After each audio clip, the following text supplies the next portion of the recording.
All right, we are live with the Bearded Quail Men on our beautiful, nice and muggy Saturday evening.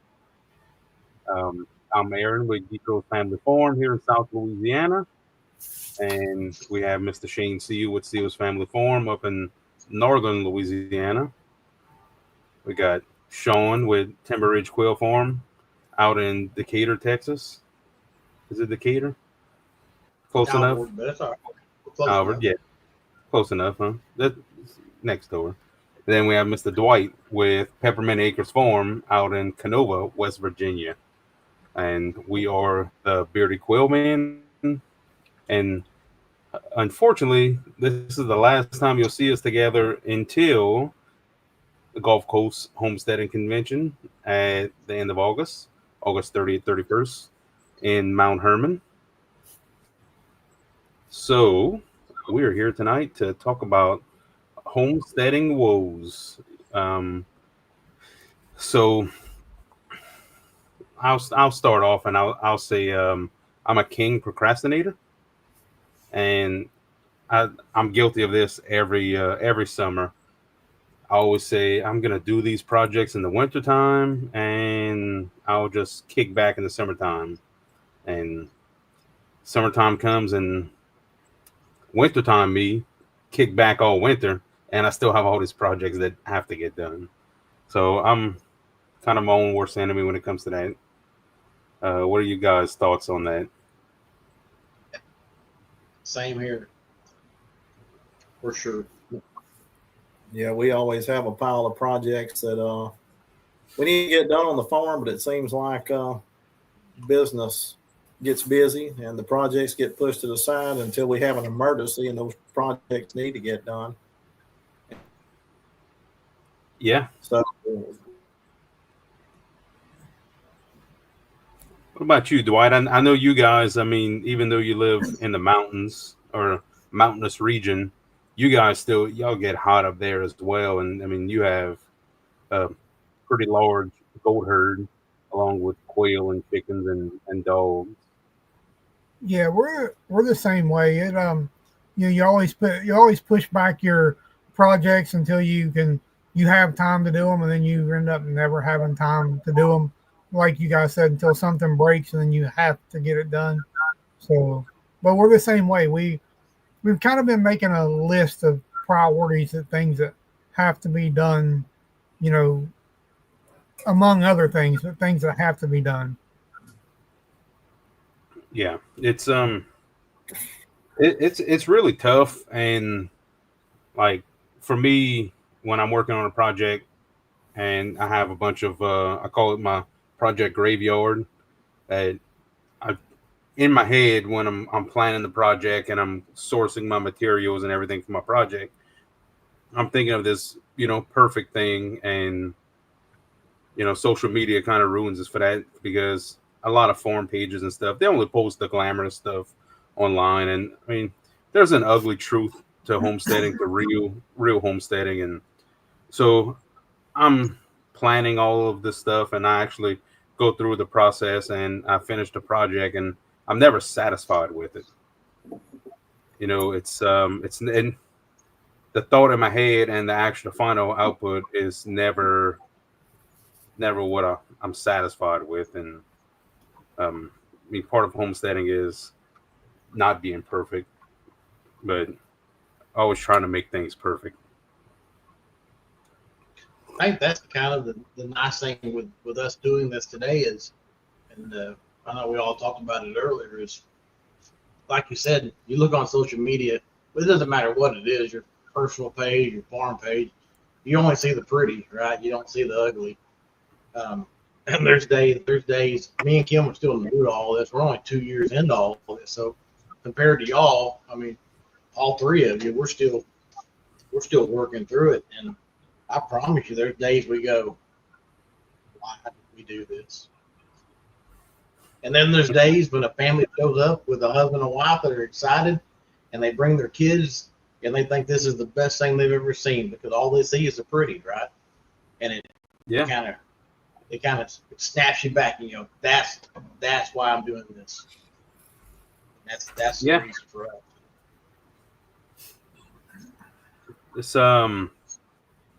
like for me, especially in the summertime, like on our farm social media pages, it seems like the fall, the winter, and the spring, we are pretty regularly posting things. We're putting out videos on YouTube regularly, and when it comes to summertime, like once we hit June, aside from these live streams, it's almost like we fall off the map, and it's not because we don't care about putting out content, or we're sitting inside, in the air conditioner. It is we're just surviving.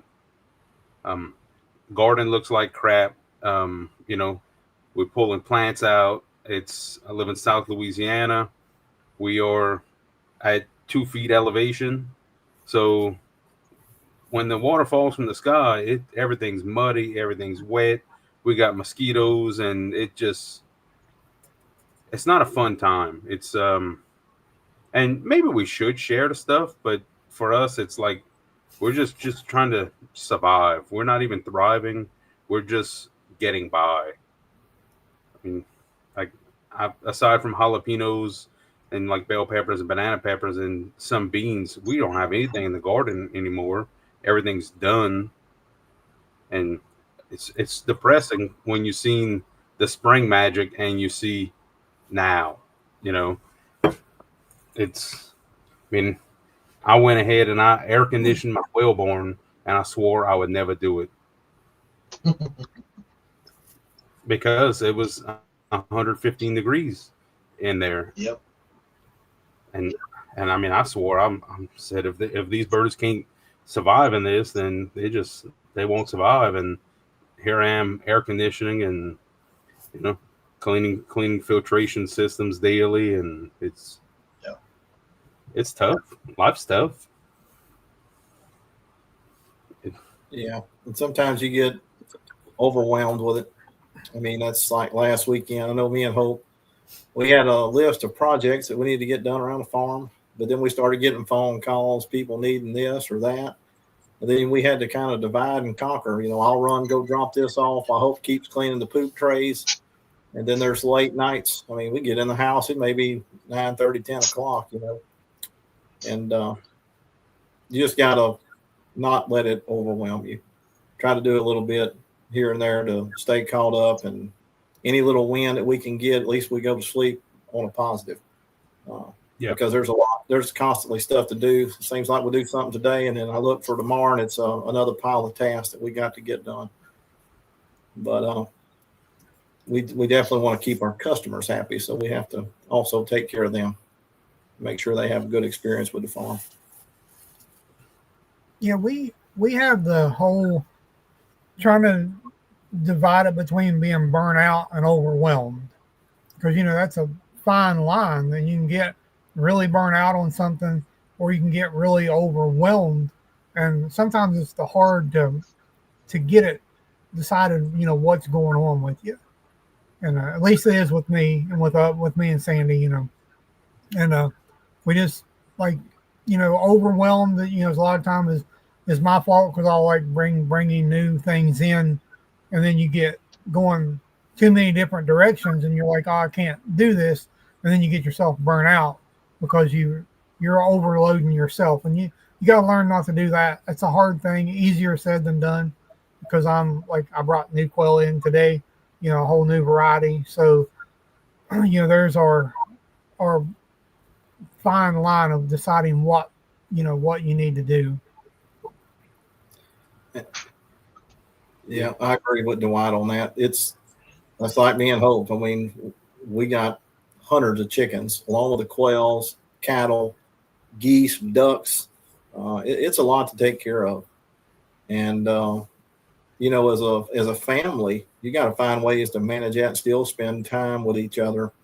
And sometimes it's a challenge, and it's good to have a network of friends. I mean, we're blessed to have each other. That I know me or Sean or one of us will be having a conversation, and maybe some of the struggles that we're running into, they are too. And sometimes it's just good to hear, hey, they had the same thing. They're getting through it. There may be some mitigators or things that we can do to help each other, but sometimes it's just good to have somebody else to talk to about it, Yeah. see what's working for them. How do you manage it, And I think I think daily we don't really recognize the benefits of like us four and our open communication, that we are each other's support system. That I know I reach out to some of you when I'm having a tough time, and you may not realize it, that you're helping me, or I'm helping you overcome those mental hurdles, and and that overwhelming feeling that you have someone that can relate to what you're going through. And not everyone has that support system. Some, like, I don't know, when we started homesteading, we were younger. Our families kind of thought we were probably a little weird because we wanted to grow our own food and raise our own animals, and so we didn't have a support system. And and I found friends, and like my online friends, like, I mean, you guys, or some of the closest people to me, and you live the furthest away. So like I don't really have. I mean, my local support system is out here in the chat, of my guys that are here close to me. And aside from that, it's you all, which, I mean, again, you three, and then back to the chat, everyone in the chat that's here supporting. And you know even a helpful little comment on social media when you're having a bad day, it really goes a long way. It doesn't help you in your current situation, but I mean, none of us are scared of hard work, but those mental hurdles just make that little task seem like a mountain that you have to climb, and you're all alone. So a little support from even a complete stranger goes a long way. And I just don't think as a society we support each other enough.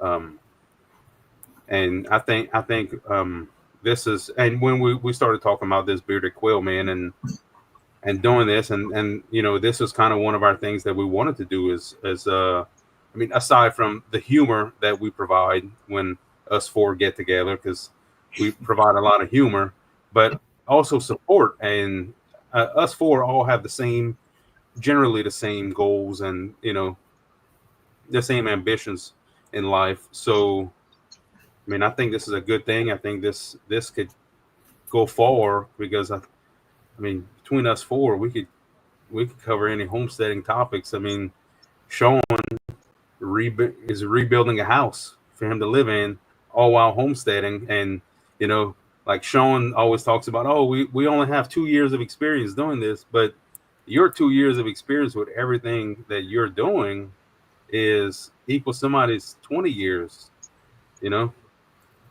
So it's you can't use a timeline like, I've only been homesteading for 3 months. Well, that 3 months of experience, that's something no one can take away from. It's and then if you find a good support system and people that's gonna just answer your questions honestly, that's the biggest thing, because not everything's glamorous, and sometimes you need a pat on the back, sometimes you need a swift kick on the backside. Pick your head up. It's not that big of a deal. You have to do it. Like at my house, if I just feel sorry for myself and I stay on the couch all day, animals are dying. These animals are relying on me to survive. I don't get out there and water my garden because our hottest point of the year, we don't get any rain. So my garden's dead if I don't get out and water it every day. And my chickens are gonna die. My quail, some of the other animals I don't really care about, but I mean, there's other lives depending on me not feeling sorry for myself. And I brought these lives onto the farm and these living creatures onto the farm, and they rely on me. And it's it can get overwhelming. It should get overwhelming because it is a lot. You're trying to be the producer, supplier, and everything in between when it comes to your food chain.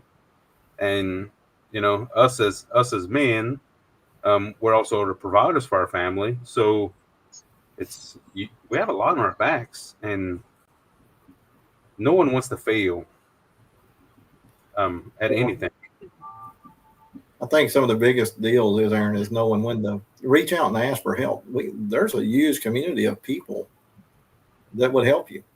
And sometimes trying to do it on your own, you ain't going to have the answers.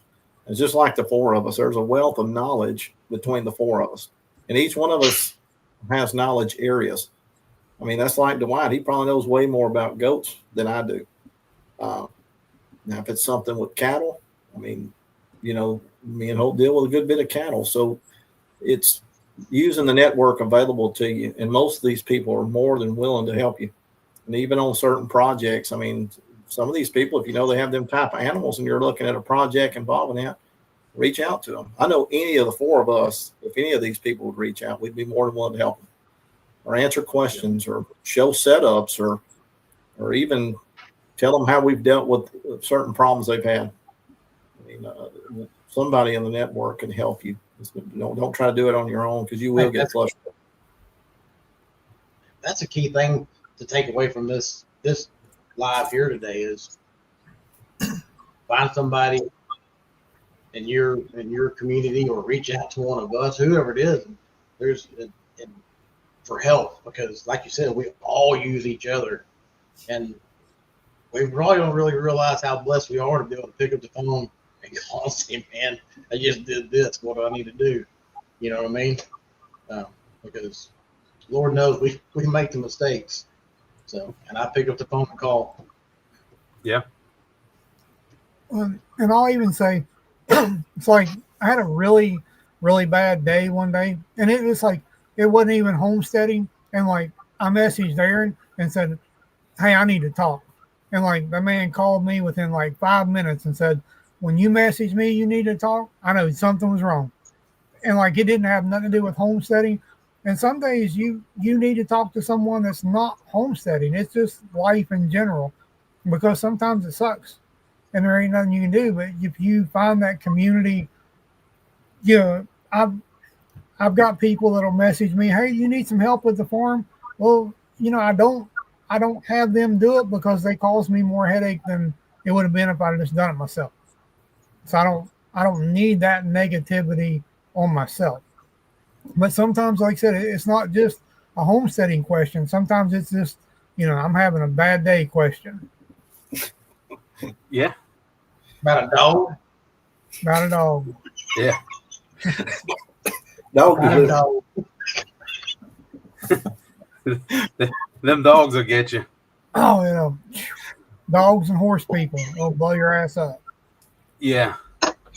Yeah. And it's, I would, you know, talking to different people, and we all know I'm a talker. So it seems like the biggest problem and the most common problem on a homestead, it's not the animal logistics. It's more of procrastination of projects.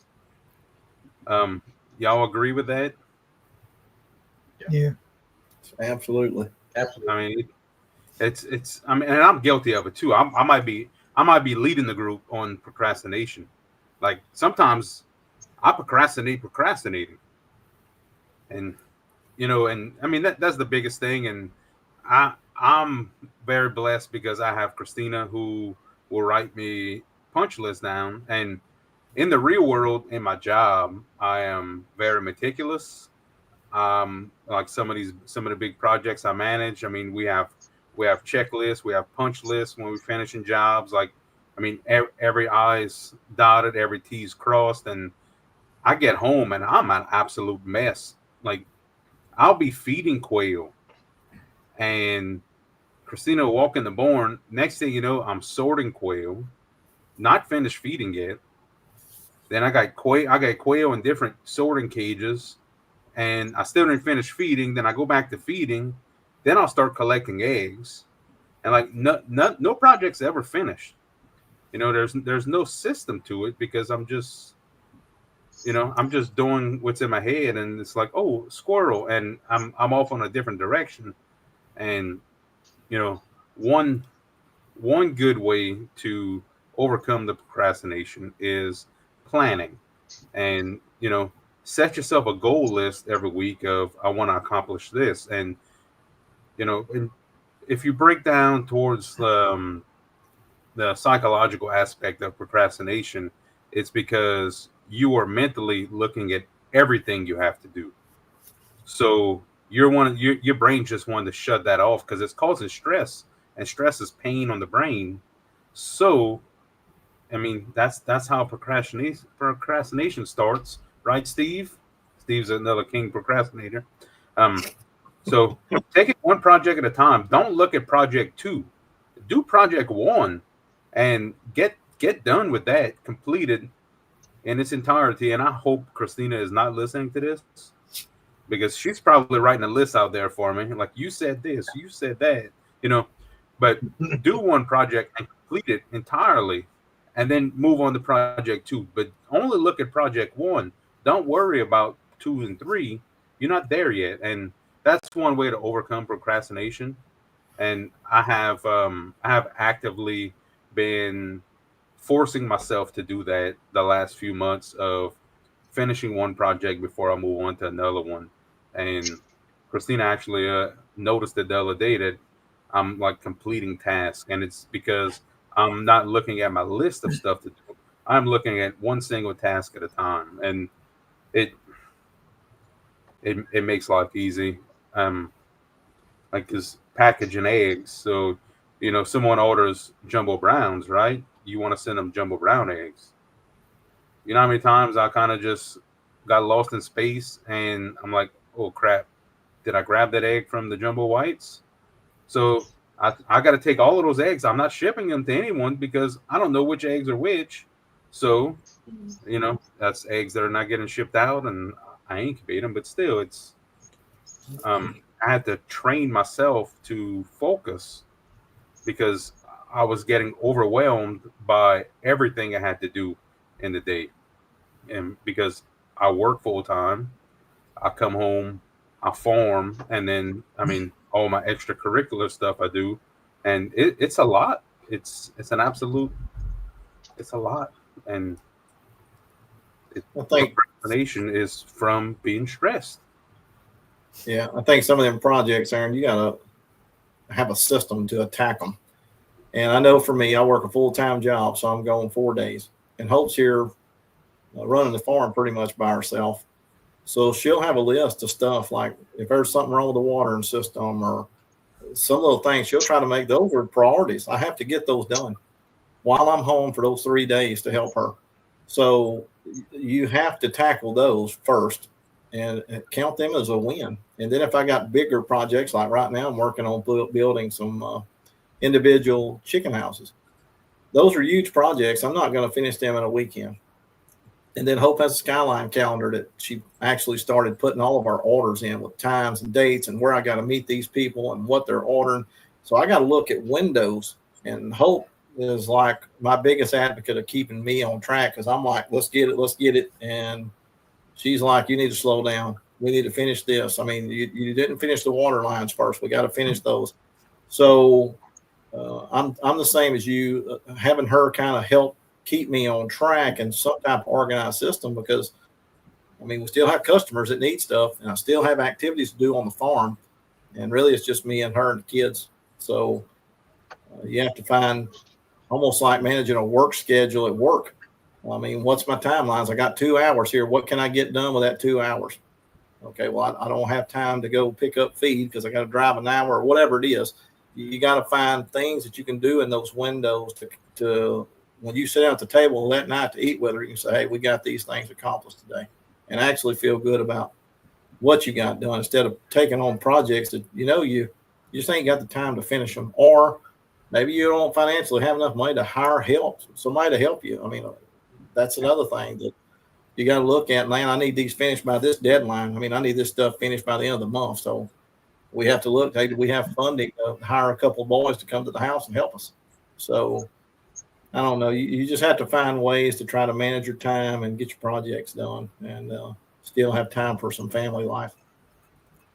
And then I'll add one to change right there. I'm talking about, if you've got the extra funds that you put back, set aside for, I'm going to need a little bit of help, to hire someone.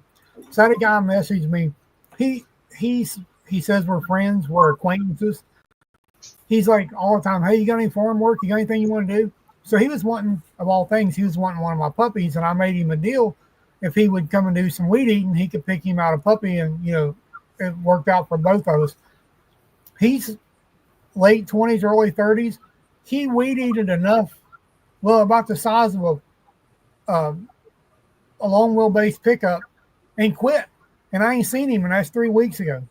Luckily, I didn't give him the dog. He didn't take the dog. But he hasn't even, he ain't messaged me and said, hey, my mom died. Hey, I broke my leg. Hey, nothing, not a thing, just left me hanging. So here I am getting all worked out. I mean, I'm getting upset because I have to go now, stop everything I'm doing, and now I've got to go do all this weed eating that he was going to do, And then Sandy's like, well, you got to calm down. You should have broke him in slower. I'm like, this has got to be done because when you drive by, we live on a road front. And when you drive by the road front, that's the first thing people see is your farm, is what it looks like when they're driving up to it. That's the big thing I learned about one of the horse trainers. He said the biggest thing someone sees when they pull up to your place is your gate on your road. So, they're going to see that, and if people's coming here to buy stuff and they pull up through here, it looks like a junk hole. Well, they don't want to buy things here. They want, to look nice and neat when they come up. Yeah. And it's a tough situation finding help. It's even tougher asking for help, like, heck, he put him on a weed eater. He put him on a weed eater to start with. You can't start somewhere with a weed eater. No. Let me go right back on it. Before he wanted to come and do this weed eating job, we seen him 2 weeks prior to that at the local Tractor Supply buying a brand new weed eater so he could do some jobs and make extra money. So what the hell are you going to do with the brand weed eater? Pawn it off? Because you ain't going to use it? Yeah. Yeah. Look at you, get me all fired up. Now, oh yeah, I remember that. I remember that tone. Give me all tore up now. Yeah, I remember that tone. That was the, hey, can you call me? Yeah. I think Dwight talked for 30 minutes before I said a word. Yeah. Well, you probably talked him from some jail time right there. Chalked him down. Yeah. I mean, what is it? My new saying is now, you paint me red and black and call me jumper cables because I'm going to start some shit if you're not careful. Well, them Bales bondmans take goats for money up there? Yeah. Whatever they got to do. All right. Let me get off of that. Moving on. Yeah. Take a deep breath. Oh, I'll tell the whole weed eating story at the convention. I'll touch on that. I'll tell the whole weed eating story that has streamed from me being 8 or 10 years old to now I'm 49 in the end of August about the whole weed eating thing. It's been my whole life. The whole weed eater episode really gets me.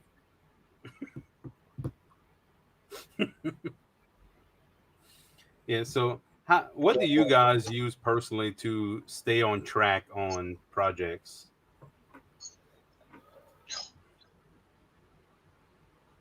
Still working on it. Yeah, that's anybody got any good ideas for that? Because mine suck. Hopefully somebody that's watching us can let us know. Yeah. I have a few whiteboards around here that Christina writes notes on for me. I'm also the king of notepads, and I have whiteboard in the quail barn, and I have whiteboard here, got whiteboard there, I have whiteboard in the fridge, and that's kind of what we do. And so, like with the quail farm, I mean, Christine and I are, we work together for that.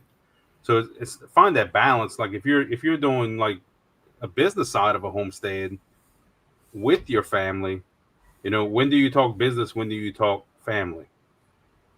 So to me, a whiteboard or some kind of note system where you could see what needs to be done, then it's not always work, work, work. Because like in my situation, Shane's situation, I mean everybody's situation here, we go to work, we come home, then you got to work at home. So if it's like you got work at home, work at work, and where do you have your family time? So I think a good task list. Everyone has a smartphone here, except Dwight might have a flip phone. He looks like a flip phone kind of person. I got Um, your flip phone. even Dwight has a smartphone. Everybody has a notes app. Hey, John a notes app. it'll still flip. Yeah. I bet it's an 8. Phone You know, 8. notes. Keep track and document what you're doing, and it'll help you to stay on track. Well, I can tell you, Aaron, Hope ended up getting us a skylight calendar, and I really didn't know if I was going to like it. It's actually a pretty cool little tool because she can go in there, and our whole family is in it. Me and Hope, the kids, her mom and dad, pretty much everybody's phone calendars merged to it, and she'll create us a to-do list in there. First things for me, she tags me in it. So I can see those things in the evening when I get off of work and say, hey, I got these activities Hope has for me to do, and vice versa. Like take Sean, for instance, if he's on the road and needed to add something, he could put it in there and Miss Kim could see that. Hope we do the same thing for each other. And I'll put it in, it tags her. And so she knows that, hey, there's something in the to-do list that I need to do. So I do like that feature because I know right then, and it kind of gives me a list of items that I have to work on. And then Hope will prioritize them for me on what we need to get done first. But I do like that tool, even though we do have the whiteboards. That's something I can look at right there. And I mark them off as I go. You can hit a little mark and it checks them off. And then I can actually go back to that. It saves it in my history. And it actually tells me everything that we got done. You know what I mean? If I have to say, hey, did I ever take care of that? I can look at it and see I've done it. So it's actually pretty cool that little tool. I love it. It works good for the farm. Even our deliveries is in there. So you said that. Now that I look back on it, so I do have the whiteboards in every one of my barns, every room, my brooder room, my quail room. And I had a guy come today, and he thought that was the best thing in the world because he looked at those boards, and I had your guys' farm names on what pens those birds came from, because I know what I'm reading and what I'm crossing. And like he used that idea, and he said, I'm going to do that at my house because I've never thought of that.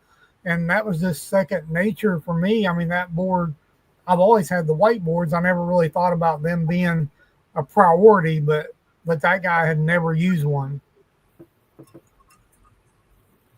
Yeah, it's the little things that like that's second nature to you, and no one ever thought about it. So you might have saved this guy a lot of trouble by something that you're doing naturally that you're not even thinking about doing.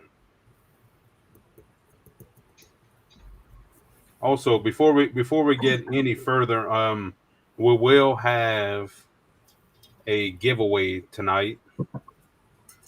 Sean and Dwight, we will have a giveaway. Shane and I talked about it. We're going to give away 2 Gulf Coast Homesteading Convention tickets and 2 dinner tickets tonight. So stick around for a little while. Let me see what the code is. All right. So it is going to be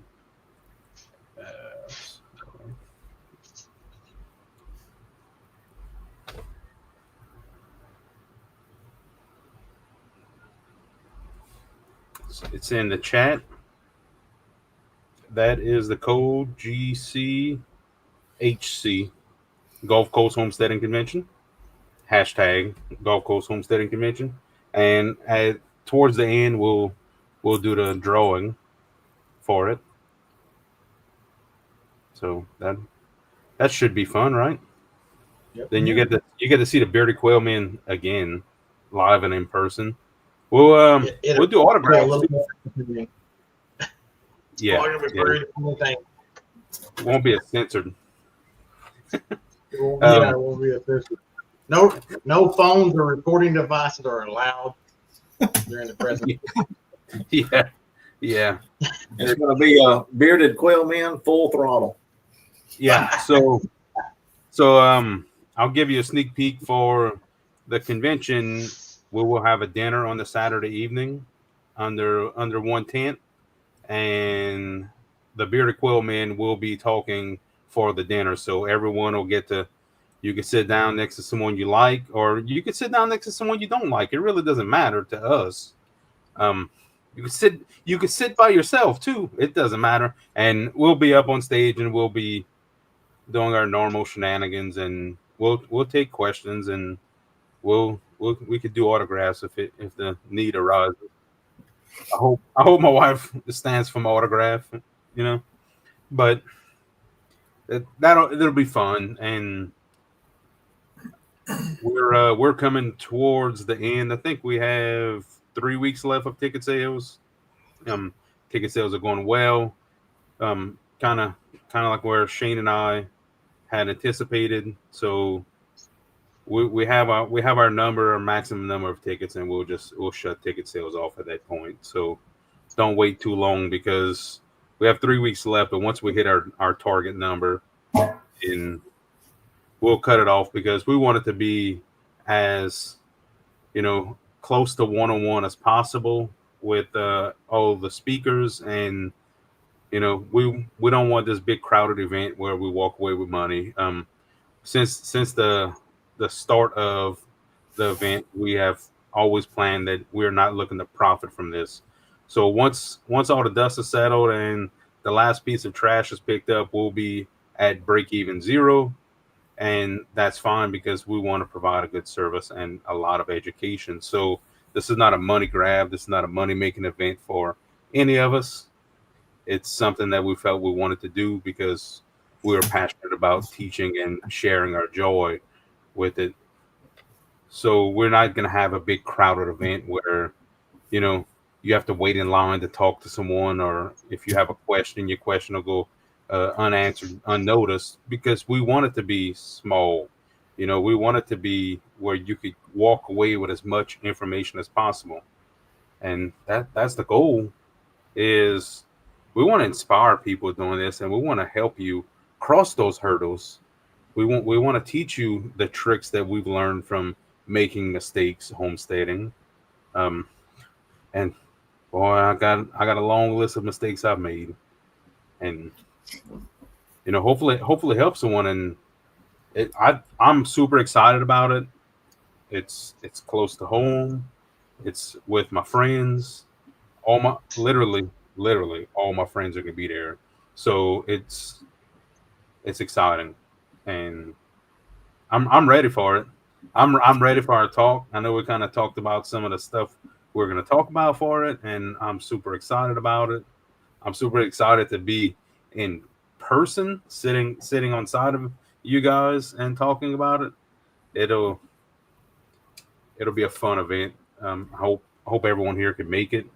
I know there's a few people in the chat that they already have tickets purchased, so I'll stop being the commercial. That was our commercial break for Gulf Coast Convention.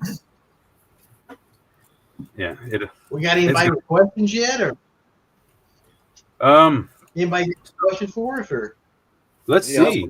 I was hoping we'd have a few questions. Let's see if we have some questions down here in the chat. And normally I go through and I read all the comments. We're just I guess if we get bored, that ain't gonna happen.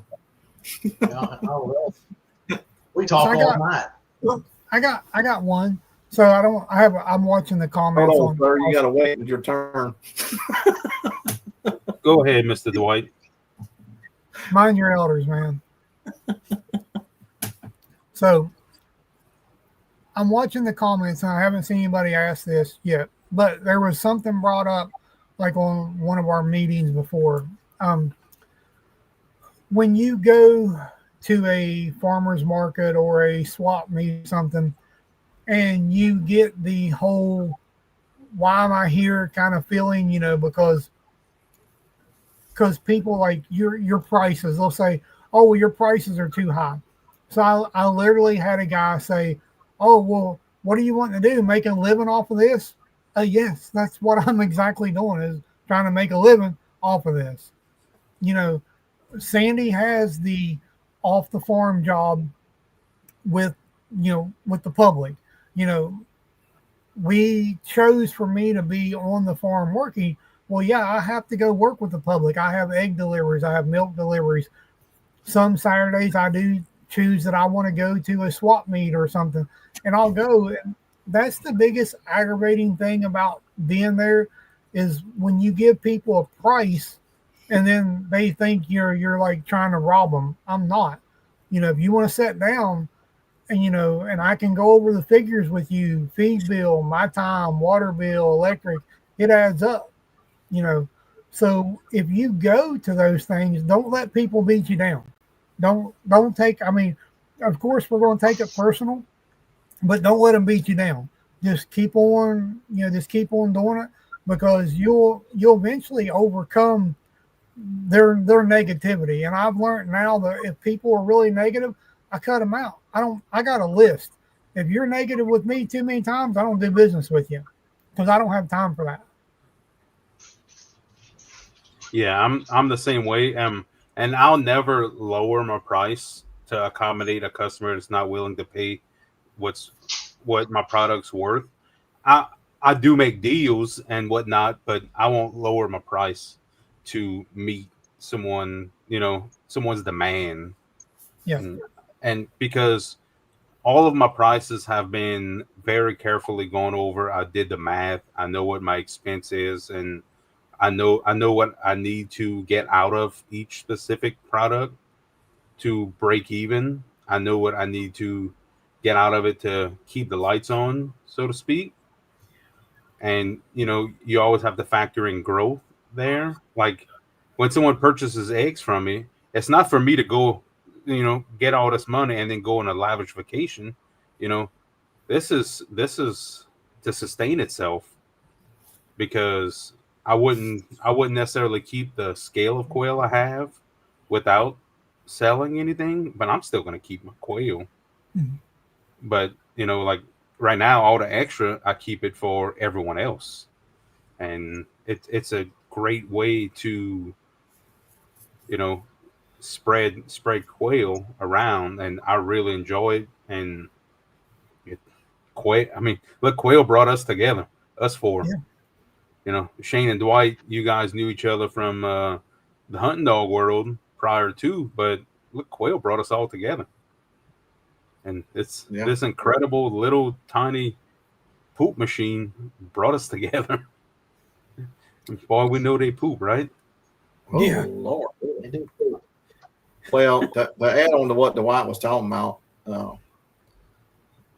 I don't know, on the pricing, we have good customers that deal with us on a regular basis, and they don't mind paying us what our prices are for our products, because they like dealing with the farm and it's supporting what we do. We've attended a few farmers markets that we've been asked to go to, and you may have one or two people in the crowd that'll try to haggle you on the price. Most time I'll visit with them a little bit if it's not what you're looking for. You know what I mean? I'm sorry we couldn't help you. Yeah. And then like we had one guy, we went there and we had our ground meat, and the guy pretty much at that time our ground meat was $9 a pound for grass fed uh, beef. Well, the guy told us he could buy it for $6. Well, I told the guy, I said, if you can buy it for $6, and I suggest you probably get it from the guy you can buy it for $6, because our price is $9. And I wish we could help you, but if we can't, then it won't bother me if you buy from somebody else. And I mean, you don't want to be rude to people, but at the end of the day, I mean, we do have other customers that appreciate what we do and the time and effort it takes to give them that product. And it's a lot of work. I mean, me and Hope put in a lot of time to try to give that to them and let them people be a part of our family and a part of our farm. And that's how I look at that. Our customers, we try to take care of them the best we can, give them little extras when they buy something, try to show them appreciation, that you do appreciate what they do for you. And we get the same repeat customers every year. Even like when we sell our half and whole beefs, I mean, I guarantee you 90% of the people we sell to are the same people we sell to every year. They'll call me, hey, Shane, make sure I have a camp this year. Yes, sir. I remember like last year, Hope bought all those people like customized cutting boards. Everybody that bought a beef from us, that's what they got for Christmas. And I thought that was awful nice of Hope to do that for them. And these people were like really appreciative. It was unexpected. You know, we sent them a little Christmas card and their cutting boards. And I think at the end of the day, the white people appreciate that. And that kind of separates you from the next guy that's just selling his product, you know, because I want to touch those people and I want them to know how much it means to us that they do business with us. And that's how I feel about it. Yeah, and we have a good question here. This one's going to be good. It's from our friend Larry Lyon, who will be at the Gulf Coast Homesteading Convention. It says, how do you deal with someone who thinks your biosecurity is a joke and is very rude about it? Maybe they could share their biosecurity plan with you, Mr. Larry, on what it's supposed to look like. Yeah, so I mean, you go ahead. I allow like driveway pickups and it's for me. I like the education. I like to show off my setup, but I can't because I'm more worried about the health of my birds.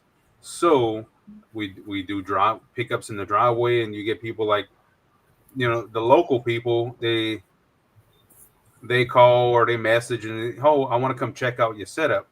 I would love to, but I can't, you know. And I do have some people that think it's silly, and that's fine. But, you know, look at it as you don't leave your door unlocked when you leave your house for people to go in, right? Why don't you? Because of security. And the health of my birds is more important to me than having one person upset about not being able to see my birds. You want pictures? Here's pictures. And that's one reason why I made my website, because I hate the internet, but I still made my website, is take away like the people that want to come see. I don't mind education. I don't mind hosting events that we're going to do like a butcher class. It won't be in the quail barn, but you'll get hands-on. You'll get to see quail. I'll do like demonstrations and stuff, but the quail barn's off limits for anyone that is not meant to be in there, and that's for the safety of me and my birds. Because so it's no surprise to anyone that we raise quail primarily for our own consumption. So that is my family's food. I'm not even worried about the monetary aspect of selling. That is my family's food source. So I'm going to protect my family's food source, by locking my door so you can't come in my pantry, not allowing anyone in my quail barn that you could potentially bring any kind of disease in. And look, that's a line. Don't back down on it, Larry. Stay with it. That's what you believe in. You have a biosecurity plan. You got tested. You got certified. Don't back down from it. It's just, if they want to be rude about it, let them be rude. You can't please everyone. And that's all I could say about it. Being PG on YouTube. I think that the beauty of it is, we've been pretty lucky, but in dealing with the general public, you're going to come across that person, right? And we've been pretty lucky so far with our biosecurity. Everybody, if we do let them come into the barn, before they come in, they would make them wash hands or anything like that. But we've really cut all that out. But even before all that, we've been pretty lucky not having. I think the community that we're a part of, most of the time, are just good people. You know what I mean? But if you have that person that's like that, sometimes it's okay to fire a customer. Yeah, I love that one. I love that, Sean. Well, and a lot of it too. You take like Aaron. You've been to the farm. There are other NPIP farms. They kind of know what your protocols are. And I can't say that we ain't had other farmers that's been here. And I'm using Aaron, for instance. He's been to our farm. I mean, he understands what has to be done when you come here. And most people that have an NPIP certification, they understand that. And now if we have somebody that calls the farm and, hey, Shane, we need this kind of bird. Well, me and Hope's got some little portable pens. We'll take them out front, not in the barn, and I'll have their quails ready when they show up. Here's your quails. Appreciate your business. And most of those people will pick their stuff up. Hope will give them their little goodie bag with their gifts, and they're on their way. But, I mean, most people that have birds should understand what you're trying to do, especially when you're NPIP certified. I mean, you have to keep your place clean, and be cordially. But to somebody that's going to be rude about it, I don't have patience for that. And they'll find out real quick I don't have patience for it. I mean, I'm a gentleman, but I don't have to do business with you. So if you feel like this place is, or I'm calling you unclean, then maybe you need to deal with somebody else. Yeah. That's what I was getting ready to say right there. If she thinks that you're saying that she's unclean, that maybe she is. So just wash your hands of that and don't do business with her. When my state lady comes every 6 months, she knows, she's wears the rubber boots and everything, puts on the disposable boots. I have her trash can set up for her. Follow those guidelines, because we used to show poultry and we showed bantams for a long time. And I got in this, I wanted to have that next best bantam. So I bought a set of birds and brought them home, quarantined them. They still made my birds sick, and I ended up losing like 350 some show bantams because of a pair of birds that I've got that were sick. So my biosecurity is pretty tight now, because when you lose all of that, people don't understand what you go through. Some people say, oh, you just lost a bunch of chickens. And I lost time, heart, sweat, money, and things that I can't get back, because I was breeding a certain bloodline and I can't redo that now. So I was just like, now I'm like, hey, if you don't want to do biosecurity, go somewhere else. Yeah. Pretty simple. And just because the farm is NPIP doesn't mean that other farm is clean. I can promise you. We know. You know what I mean? Everybody doesn't run their farms the same. And we learned the hard way too, Dwight. So everybody don't run their farms clean.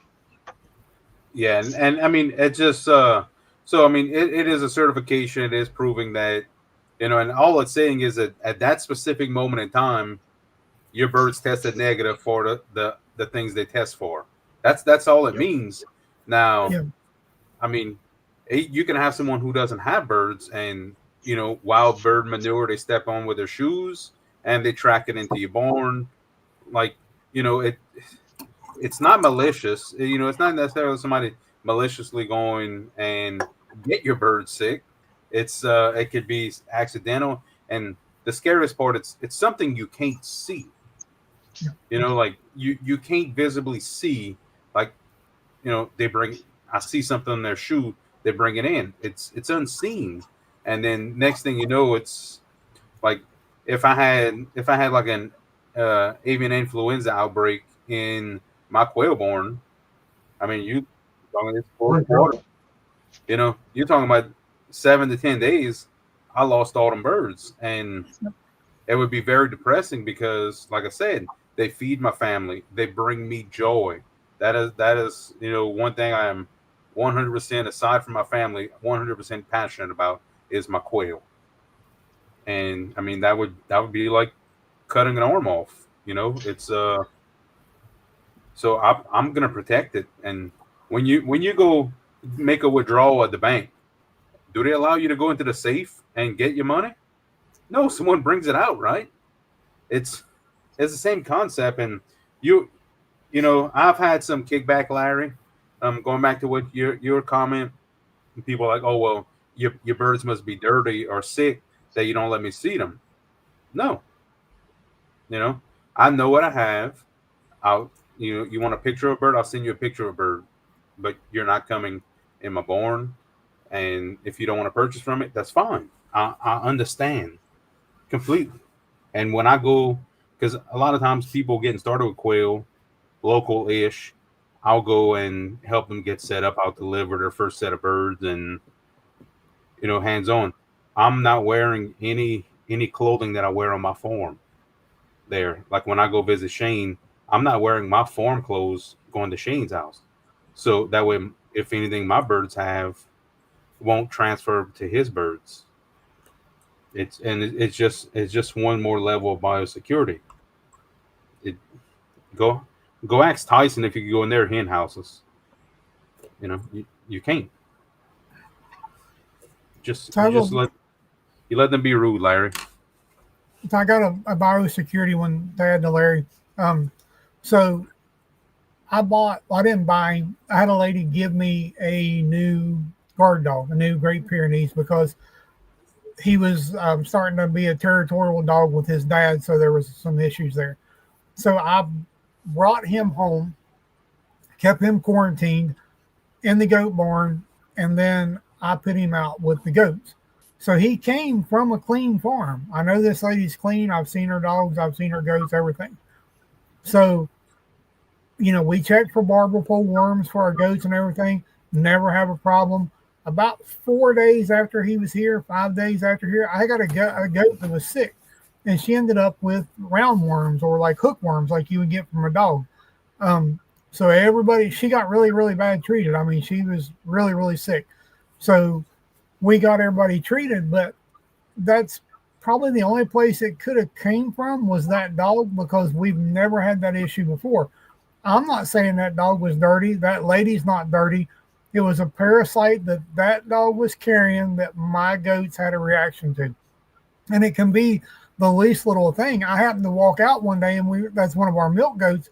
And I'm like, where's that goat? Because she's always here at the barn by now. Well, I went on to look for her, and I found her at one of the other sheds, and she was laying in the shed, and she was sick. And I was like, oh my God, this goat's dead. And I have just lost a major part of the income, because that goat supplies milk for me, for my family. It supplies milk that I sell to the general public. And now I have a sick goat.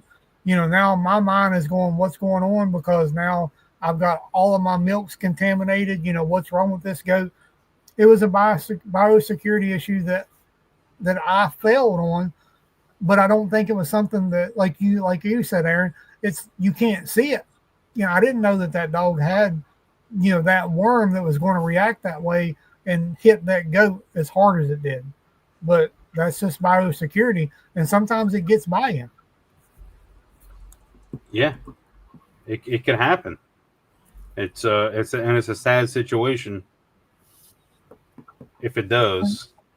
And that's one of those things that don't get posted on Facebook, that people don't see that bad day, that they think, oh, raising goats is great and they never get sick.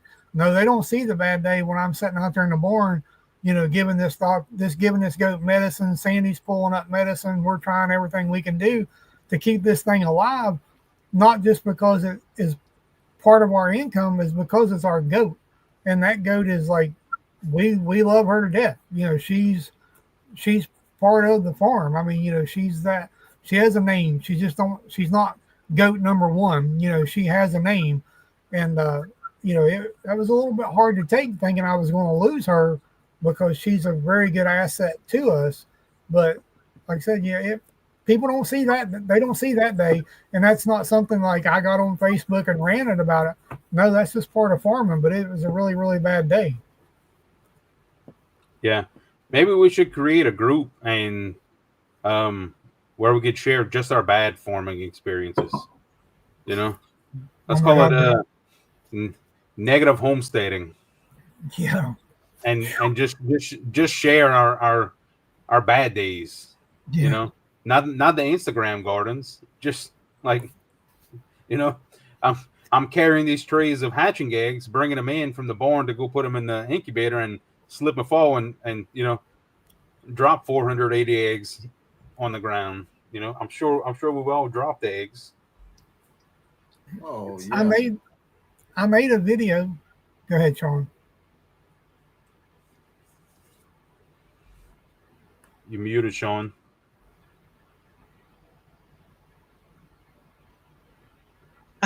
I do that so I don't get in trouble if I say something I shouldn't.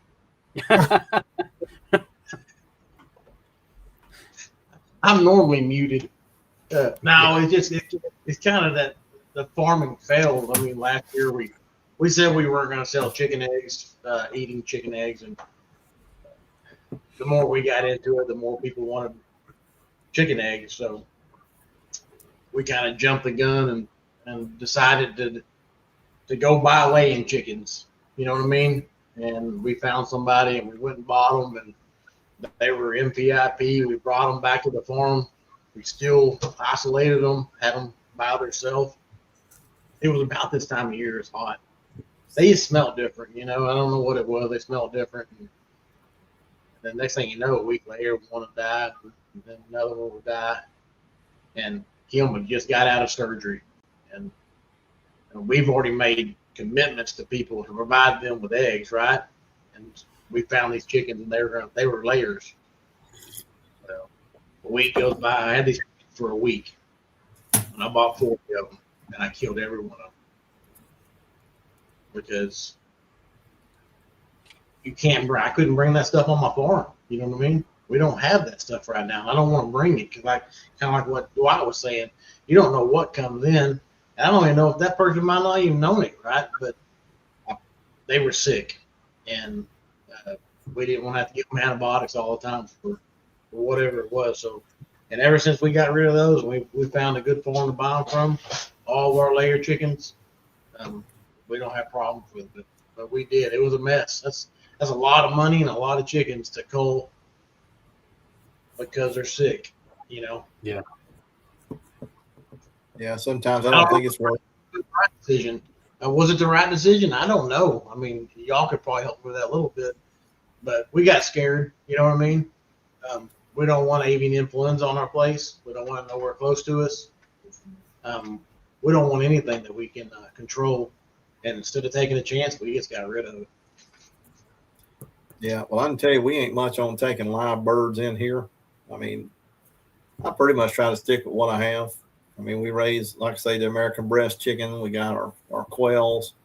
I can count on one hand how many outside sources I've used to bring in here because we don't want to lose them. I mean, I like what I have, and I don't want to take any risks with them. So taking on an outside bird of any kind, to me, that's a risk because, like you said, you don't know where it come from, what it's got, how them people handle them. And even if they took the best care of them, that still don't mean that they're not a carrier or something that could really hurt the flock I have.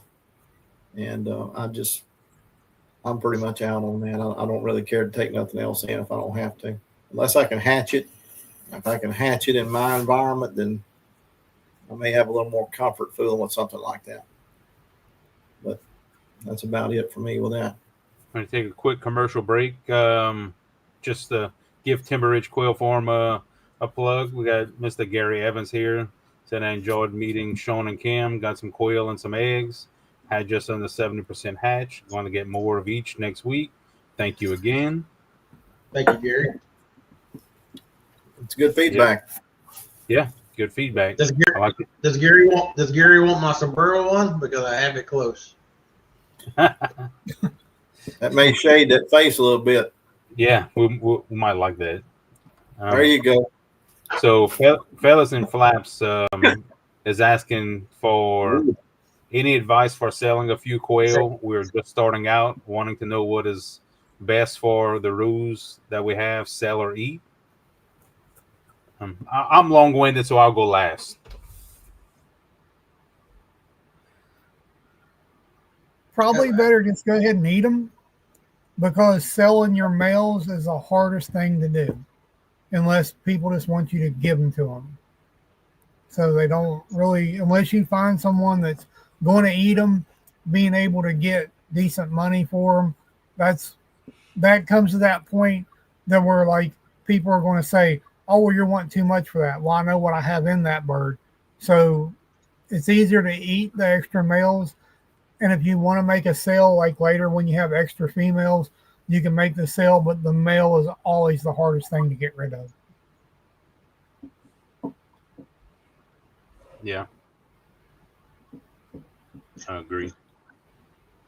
Yeah, I mean, you got bird. It's always good to eat them. I mean, we sell a lot of our males. We almost sell, and we really do sell more than we should because we don't have enough to eat here. You know what I mean? We sell our males to falconers. We sell them butcher ready to people, but they are a cheaper bird. There's no doubt. You don't make as much on a rooster as you would a hen, but we sell a bunch of them. So it just kind of depends on what you want to do. I mean, put you together some breeder sets, whatever it might be. Sell that roux with a breeder set. That'll help. Yeah. One thing that I've started doing, because of course, you know, my luck, I hatch out majority of males, and Yeah. you know, I'll get people that want to buy breeder sets, and then I'll get people that want to buy just hens only. So then, you know, they call you on the phone, so then you're trying to think of the price difference. So what I did personally is a male, it does have value. The rooster does have value, but for me, if I'm selling breeder sets, I made my price on breeder sets is what it is. You could take the male or not, and I just tell them the male's free. If you don't want the rooster, then it's the same price. If you want the rooster, it's the same price. It's free, and people hear that and they're like, they're really getting a good deal because they're getting the rooster for free, which they are getting a value for free. Yep. Now, that value for us is not necessarily what they are getting. So they are getting something. And you know, if you're gonna sell 10 hens and give 2 roosters away as the farm, you are getting value out of those birds. You're not collecting a dollar amount on each of those roosters, but you're getting value from it. And customers that are treated well, that you make a good deal for, are going to be return customers, and that is the best advertising tool you could ever get, is a satisfied customer. I have some customers that actually had bad hatch rates that were satisfied with the interaction after, um, and, and the education of it. I mean, I've had people that shipping, it could have been something on my end with bad hatch rates. I've had people with incubator issues with bad hatch rates, and it's all how you approach it. You know, I'm not one that the customer is always right. I am. You could always find a solution where everyone is satisfied. And feathers and flaps, if you go on my website on under the Quail Business, we host monthly Quail Business Zooms. You could sign up for it, and you'll get email notifications when we host those. Is the first and third Tuesday of the month at 7 p.m. Central Time. It's completely free. You're welcome to sign up and join in with us. You don't have to interact. It's a Zoom meeting, so there's cameras. You don't even have to have your camera on. You can. Most people sit down and listen. Some people ask questions. It's a fun thing. It's structured, mostly structured, right, Shane? Oh yeah, Mostly. yeah. It keeps you interactive, but to add on to the comment they had on the roosters, I guess everybody does something different with them, but I know me and Hope, we eat a lot, and we also have a lot of customers that buy all our extras from us. So normally when I have that many and they get in that 6-week frame here, they're going to the deep freeze. So we'll either do some pet food with them, sell them to somebody that wants them to eat, or me and Hope will eat them ourselves. But we have a spot for them. And normally for me at that 6-week time frame, kind of like Aaron, we have a lot of people call, they want laying age hens. Well, the hens are a little easier to move than the roosters. But I mean, by the end of the month, they'll be gone. They'll be rehomed somewhere else. But I don't want to keep feeding them. You know, we'll select some breeders out of that bunch. Of course, that's when I go to my scale, make sure they meet all the criteria to stay here. Grams. Grams, baby. Yeah. If they hit the weights, I got a pen for them for a little longer, and that's basically how the roosters fit into our program here. They're a little different for everybody else, but that's what I do. Who'd ever think somebody that's American who's Louisiana be weighing something in grams? Well, we try to address all the needs of the nation. So, Something legal in grams. yeah. Yeah. Well, we hope it's legal. Yeah. It won't be before long. You know, they're trying to, everything we want to do is illegal. That's what makes it the most interesting, what we do. Yeah. It's funny, but definitely homesteading. When I started with the for-profit side of homesteading, I've never had the goal, and I still don't really have the goal to profit necessarily. My goal was to break even, like have my sales pay for the feed, and that is it's a rewarding thing when you could cover some feed costs and cover some expenses with your animals, because you're providing food for your family at no cost to you. A little elbow grease, a little cleaning some poop and feeding and caring for animals, and they're paying for themselves. So it's rewarding and it's enjoyable. And like I truly enjoy when I could get out in the quail barn and work with Christina and Lane, and now my grandkid. It's fun because he doesn't do much in there aside from steal eggs, but he'll get there eventually. He likes to steal eggs. It's fun, and they pay for themselves, so it makes it even more enjoyable. It's freedom. Well, and that's what it's about, Aaron. At the end of the day, and the quail is the same thing for us. I mean, we'll process a lot of them, but like we give them to the boys and their families. My wife's mom and stepmom and her dad. I mean, and it makes you feel good that you can help somebody with them. So really, anything we have that's in surplus that we don't sell, some family that needs it's going to get it. Yeah, it's it's a good thing to do, and like I'm from Louisiana, and it seems like we're a lot of givers here. So I'll have some quail in the freezer, processed quail in the freezer, and I'll have a friend come over and I'll give him a pack, and I'll be like, here, take this home and cook it, and enjoy it.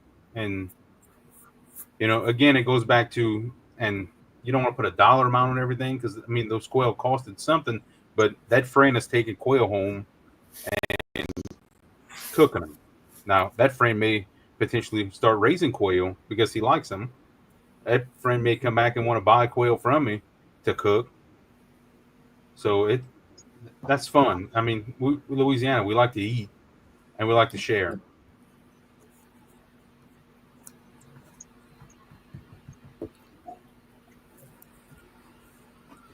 Ooh, y'all got quiet. I gotta laugh because I'm reading Mr.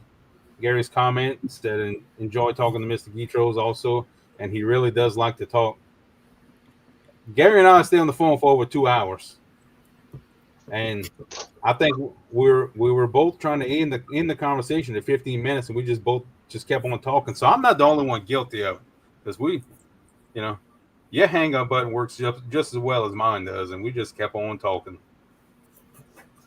I think it's an age thing as we get older, because Kim tells me all the time, she goes, golly, you talk a lot. I'm like, well, I got a lot to say. Can't help it. I'm not. I want to talk to people.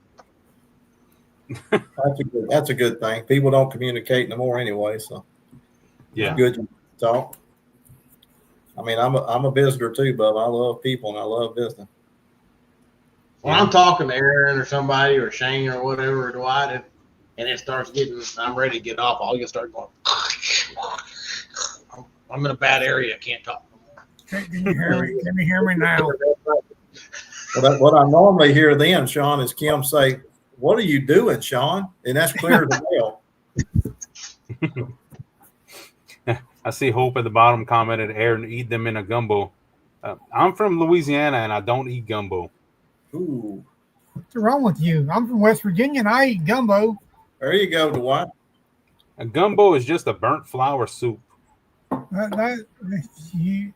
My wife is mostly a vegetarian. I've ate some bad things. Bad. Dwight, I'm glad you ain't in that room with you. Yeah. Unless you see this shadow come behind me and whack. Yeah, big skillet. Yeah. That brings something up. Hey, what are we eating? Do we know what we're eating at the Homestead Convention? Because I love Louisiana. I love eating. So jambalaya will be one of them. Oh. Yeah, we have one of the vendors. He's a seafood vendor, so he'll have shrimp. I think he had lobster tails. He had all kind of stuff on the food truck. So there'll be a variety of Cajun food there to eat. You want to eat any quail? No. If you look for me, you look for me at the food truck eating some seafood. Oh yeah, we'll get you over. Yeah. Y'all on my shirt too. Yeah. Yeah, you wear a white T-shirt. It always looks better on one of them. When it's wet.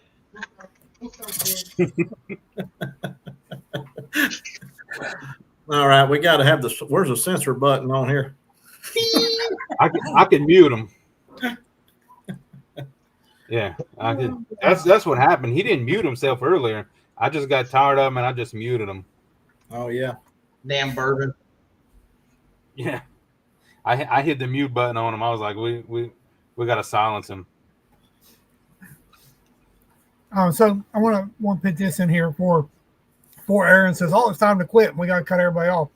So, in this type of weather and heat and homesteading, there is some phone numbers like you need to write like on your whiteboard, and stuff like that. So you need to write down for sure. So with all this heat, you've got help out there and everybody. You got to write down like you need to know for sure 911 because anybody can get sick, have a heat stroke, have a heart attack. Anything can go. 811 because somebody always pissing me off and I gotta know where to dig a hole. So that's right on the top thing, and then my phone number. Like anybody needs my phone number, reach out to me. I'll give you my phone number. You can call me. Text me. I'll try to talk to you. And like I worked in the medical industry or field for a while. Like that scared the shit out. I don't have good bedside manners. You either do what I tell you to do, or you'll get the shit knocked out of you. It's just the way it is. I don't hold no one's hand. And but and I've even had people tell me, hey, they've had to call the mental health hotline because sometimes people just have a break. When they don't have the community that we have, or they don't have someone to talk to, or foreman has ripped their family apart and they don't know what to do. Like they just literally everything piles up on them, and they gotta have an outlet to do it. So, there's always numbers to get a hold of us. There's always something. I make a lot of jokes. About the 811. I got shovel. I'll show up. If you need help, not a problem. Well, the difference over here, Dwight, we got swamped. Me and Aaron, we just they got things out there to take. We don't even have to dig the hole. They'll get rid of the remains. Yeah, we got alligators. I got pigs. It only takes a few hogs so long to get rid of a body. Yeah, I think we've kind of moved off the subject a little bit. Well, bring us back, Sean. What you got? Yeah. I think we got a question there. Yeah, we got a question. Some things we need to talk about right here on the down low. It's here's Ben. He's from Texas, so we'll have to excuse him. But thank goodness. He's Larry. I just saw your question too. You didn't have a question. Yeah, Mr. Larry had a question. Ben's asking Is sweet PDZ safe for bedding? So I don't know if anyone else is familiar with sweet PDZ. No. It's a powder. They sell it. It actually it neutralizes ammonia. Is one of the most beneficial properties to it. Isn't that just I mean, isn't that crushed? What is that, crushed shell? Is that right? no, you're No, talking that's about diatomaceous earth. I mean, or, Yeah, yeah, that's right. Yeah, What is PDZ? I can't remember. it's I think it neutralizes the ammonia smell and like in chicken coops and stuff. It's kind of like a coop refresher. Let's call it deodorant for the chicken coop. You know, it it sounds about the same. It's and it really doesn't have a smell. They use it a lot in like horse stuff and I mean goat stuff. It's like an odor preventative. I don't see any dangers of it. Look, my wife's saying that sweet PDZ is found in trays. It's non-toxic. It's not hazardous. We used to put it in our trays. You know what I mean? We no, I'm not muted. My wife just asked me. Kim's like, "Are you muted?" I'm like, "No, I ain't muted." But Not yet. but Depending we what used to you put connect. PDZ in the trays. Do you think it helped a whole lot? Well, I don't know that it did a whole lot for us. When we started out, when we first started this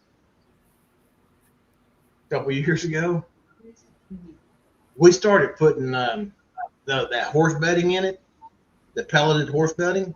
Mm-hmm. And you remember, Aaron, right? I think I called you about this because we were early into this, and we were on our 2-acre place and kind of in the subdivision in Decatur. I'm like, man, what am I going to do with all this manure? Because we're putting that quail bed or that pelleted horse bedding in there. When moisture hits it, it swells up to like 14 times the size, right? And our trays are like that thick. And anyway, that's a long story. But to get back to the PDZ, then we tried just PDZ, and I don't know. I just don't know that it helped us a whole lot, right? When you get, I think maybe if you have a lower amount of quail, maybe, and maybe somebody else had better luck with it. It didn't do a whole lot for us, so we just clean our trays sooner. Yeah, We went every like other day, to every other day. Yeah, in the summertime, we increase the frequency of poop tray cleaning, Yeah. and it's not that amount because it's the actual amount of poop is less. With change, increasing the frequency, it's just the smell with the with the heat that's just it makes it absolutely worse.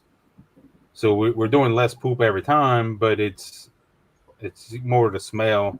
And sometimes we do the shavings and whatnot and trays, and sometimes we do different things. But right now we increased our frequency, so it's just trays. And like I remember when it was only a few trays that we had to clean. That we'd scrape the trays and we'd wash the trays, and before we put them back, like all this extra special stuff that now it gets scraped and it gets put back right back in. Like there, Yeah. it is. They just kind of put back in it. We're surviving right now. We're not thriving. That's it. Well, I know for us, and I seen where Hope commented on the line. We used to put we had some sand boxes in some of the pens, and some of the quail started having a few eye issues, and we didn't know if it was related to some of the lime or the sand or what it was. So we kind of quit using it in there. But in all of our poop trays, we still use a barn lime on the initial layer on the poop tray, and then I put like an ultra fine pine shaving on it.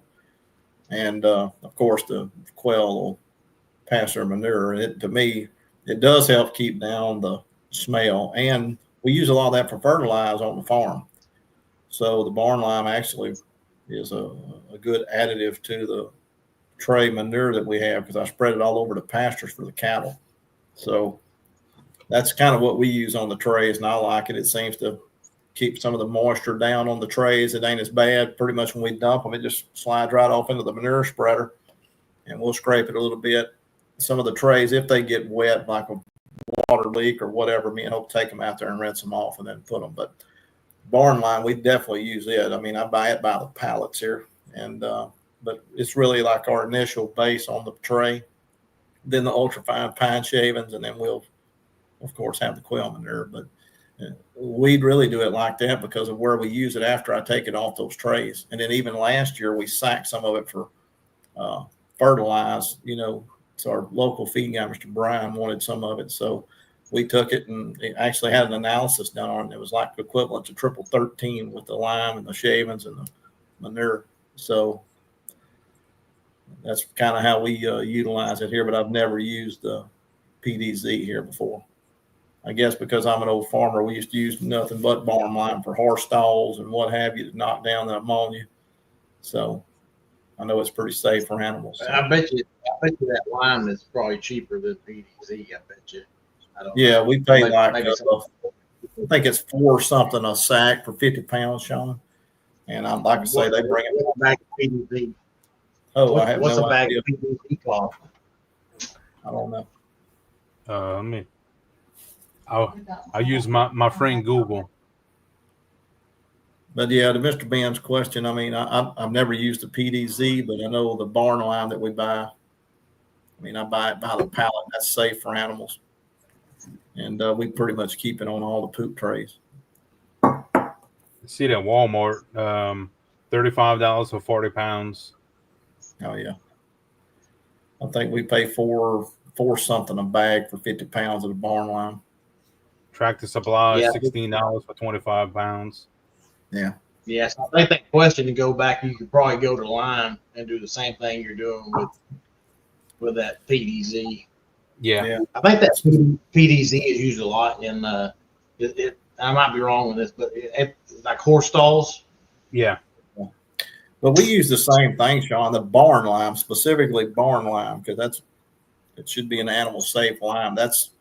We used to muck horse stalls, and that's what we would do. I mean, we'd put like a 50-pound sack of it in there and then cover it with shavings. And that's basically what I do with these poop trays for my quail. I do the same thing, other than I use an ultra fine shaving on the trays. And it takes some of the shavings actually takes some of that nitrogen out of that quail poop, absorbs some of it, so it's not as hot.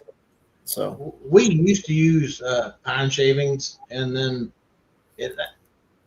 now, like I said, now it's nothing. It's just the trays. We take them, we dump them in the bucket, and we haul it down to our compost pile. But we have the local tree trimming place. When they get a full load of chips, they dump it on our place. So we'll put a pile of poop, pile of chips, pile of poop, pile of chips, and then any old eggs or whatever we might have go in there, and we make our compost piles out of. But we did used to use the shavings also, but we just looked at it as another expense, and they're actually so. And a lot of people could probably do this in your area. If you stop those tree trimming places, they'll make a stop if you have room for it. Everybody doesn't have room for this to dump a pile of chips from that, but they'll come by. They just every now and then you'll see them come up the driveway. They just dump a big old pile of chips, and it doesn't cost you anything. And that's what we mix with our manure. After it's out of the bin, after it's out of the barn, you know what I mean? Yeah. And see, Mr. Larry's comment here is, what type of disinfectant do y'all use for your biosecurity? You can't beat good old fashioned bleach, but there is a poultry specific disinfectant. It is. I put it in the comments early on.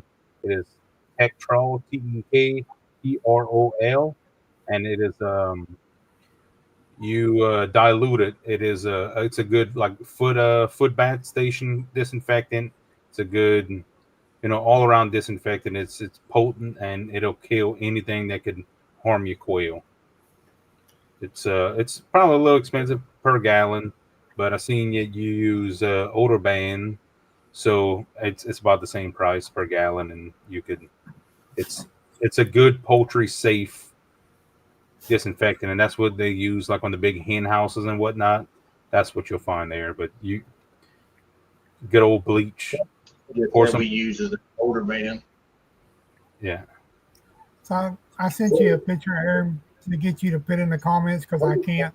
Um, I use it's called um, Top Performance 256. That's what we use in the kennels and in the goat barn. So it works really, really well. It's got like 5 or 6 different smells you can get, and it's really good stuff too. Heck, we started out with Listerine half and half. Remember? I mean, yeah. that's Well, I can tell That's you, good for incubator cleaning. we had NPIP come in well, it was February. They came to do the certification. And pretty much what the state guy told us was 409. Put 409 in your water for like your foot wash and all. He said it was good for salmonella, E. coli, all that. And that's a basic. I had to really ask him again if he was talking about the spray bottle 409, and that's what he told me. He said, just put that in the water, Shane, and that's what we'll use to clean our feet with. So, I mean, you can look it up. And the 409 is like a surface cleaner, but it's good for salmonella, E. coli, stuff like that. So that came from them. So might be something maybe a little cheaper.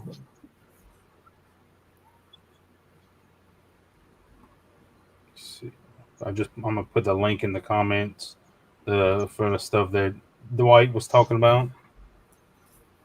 Oh, looks like yeah. That stuff they're talking about. That has different smells, I guess. Because I mean, anything to help cover some of that.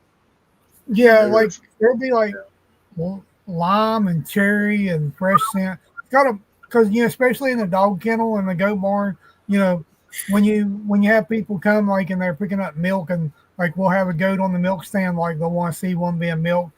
It's always nice to have that little better smell in there, so it's pretty handy. Better than smelling like. No, I don't keep my billy goats around my does. Now you go to the goat barn, if you go to the big barn, you're gonna smell like a billy goat. There ain't no way around it. They're nasty. They say they pee on themselves, right? They do. It's nasty. I mean, if it wasn't for having kids and breeding does, we wouldn't have a billy goat. They're nasty. That's the nastiest thing I've ever seen in my life. Yeah. Our little is still cute. I don't guess he started doing that yet. He starts peeing on himself. He's gonna find somewhere else. About 4 months old. When he gets about 4 months old, you better watch him because he will and he'll breed your does. I'm hoping he breeds them. I just hope he don't pee on himself. He's gonna pee on himself too. He got all mad at me. Yeah. Well, we'll take a quick pause here, and we will do the drawing. If anyone wants to get in on the giveaway, we only have 8 entries. It is hashtag GCHC, Gulf Coast Homesteading Convention, and we will do the drawing. Let's see. A little technology here.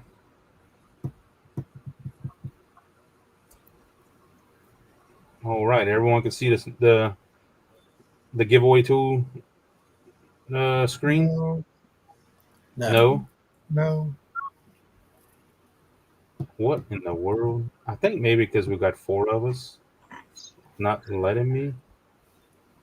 Let's see. We can do this. There it goes, right there. You got it now. Yep. All right. So let's spin the wheel here.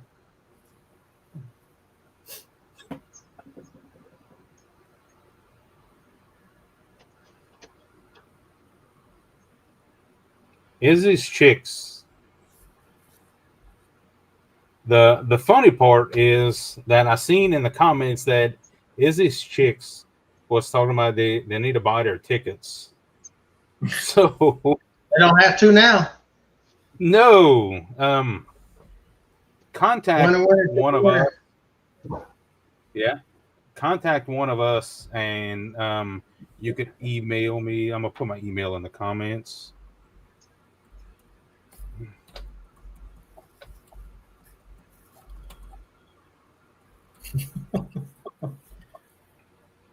And congratulations, and you'll get another go at this in person. So, and thanks for watching.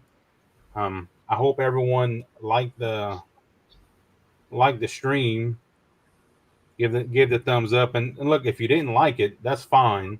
We don't need your negativity. Just give the thumbs up. Keep on moving. You know. We're going down the road. But back onto our main topic. Look at me bringing everyone back onto the topic. How do you like that? I hope Christina's still watching. You know, on the whole homesteading fatigue, and the stress of it. Find you an accountability buddy, whether it be one of us. I mean, we all each other's accountability buddies, but find someone you can lean on, and if it's one of us, that's fine. If it's someone local to you, that's fine as well. Find someone to help you out on those bad days, and sometimes you just need to pick me up, and sometimes you need a swift kick in the butt. But I could tell you, on the burnout side of things, sometimes you just need a break. For me, my break is Monday afternoon after work, because Mondays at work are tough on me. So usually Christina, she'll take care of it, all the farm chores in the afternoon by herself, and I get to just like have a mental afternoon where I don't do anything. Sometimes I get home and I take a nap. I usually don't schedule any one-on-one calls or anything like that on Monday afternoons. And I find myself more times than not actually sitting down for a little while and realize I'm sitting down and get up and go and do farm chores. So it's always nice to have a network of other homesteaders or farmers, and where you could, call if you have a question or a problem or anything of that sort. It's always good to have someone. So Seals Family Farm wants to do a giveaway of beef tallow beard balm and beef tallow whipped cream for the ladies. So let me go to my StreamYard giveaway tool. I might need some of that. Look at that. On my beard. Look at that. It works. You look how healthy that thing is. And it smells good. It does. But will it turn my beard all white? Look how white your beard is. You look like Santa Claus. Well, I'm getting ready for Christmas, boys. I do have another job outside of this. You see all my reindeer in the background? I got to hook them up.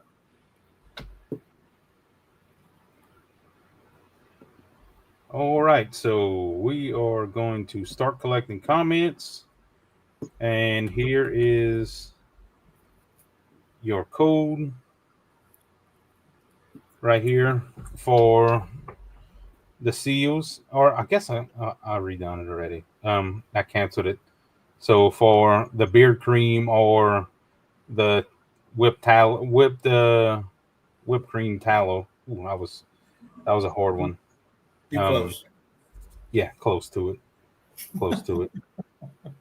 I have so much to say, but I won't. Yeah, hold your comment till after the show. Yeah. Okay. After the show. Yeah. Look, we have been at it since 5 o'clock. And we're 2.5 hours sitting down at this computer. We beast, babe. Yeah. Because we love each other. That's it. Oh, we got a few bearded people here. It works even if you don't have a beard. You ain't got one to make you grow one. That's right. Don't Will it get work on close. the top of my head? Oh, absolutely. Look here. He needs to put hatching eggs with it.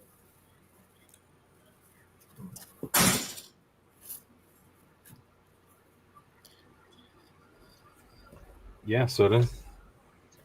I think Hope was going to put my name in there, but so she'll have to go back. I don't know where my wife is, but I can't get in the comments, so I need some of that beard oil. You do. I'll have her put you in there. What collar is that beard there? Red. We're doing this, huh? Red. It's red. Well, Red.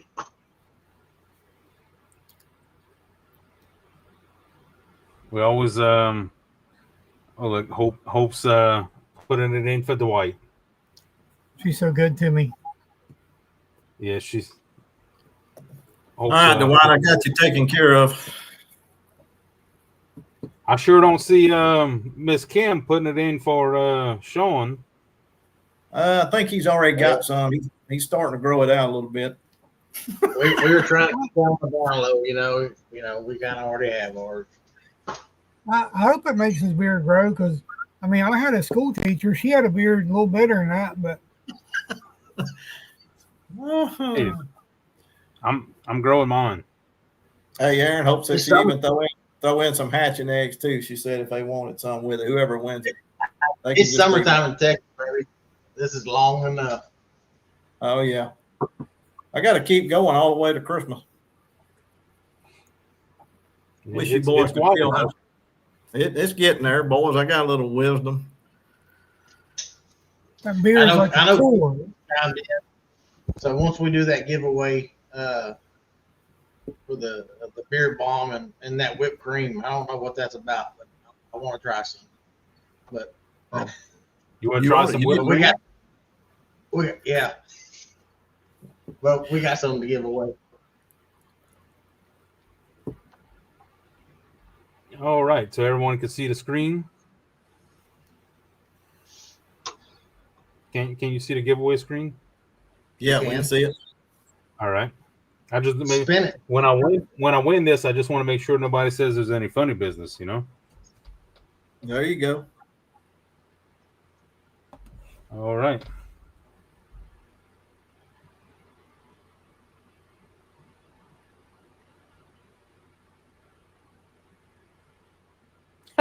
Oh, rigged. Whoa. It's rigged. What happened, boy? Yeah. We may have to do another one. That ain't no way that could be right. Like the 2020 election. You see, and I made sure I was sharing the screen. Oh yeah. We'll have to get you one with the starter in it, Aaron. Let's redo it. Let's redo it. Yeah, That's go ahead. fair. Let's hit it. If you win it again now, that we may have to ask a question. Let's see.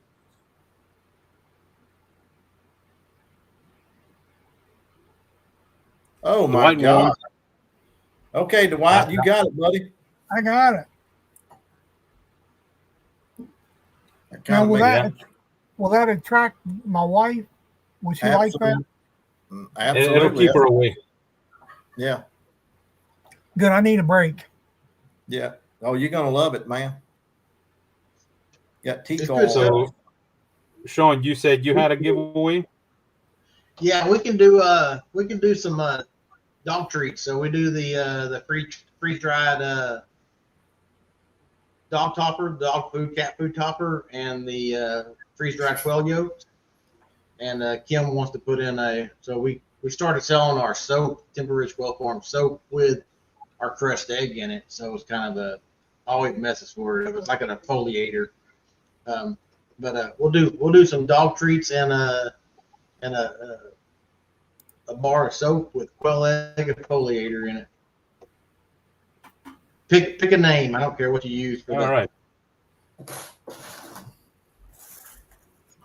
Hashtag sombrero. Or QF.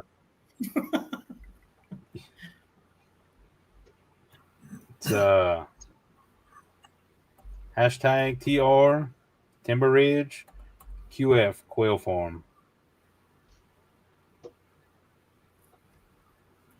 So that now I might I want to eat some of them quail yolks, so I might try to win it. Yeah. Hey, you can rehydrate them. They'll work. I like them in my chicken salad. Not USDA recommended. That's the disclaimer. That's disclaimer. Taylor Johnson's comment.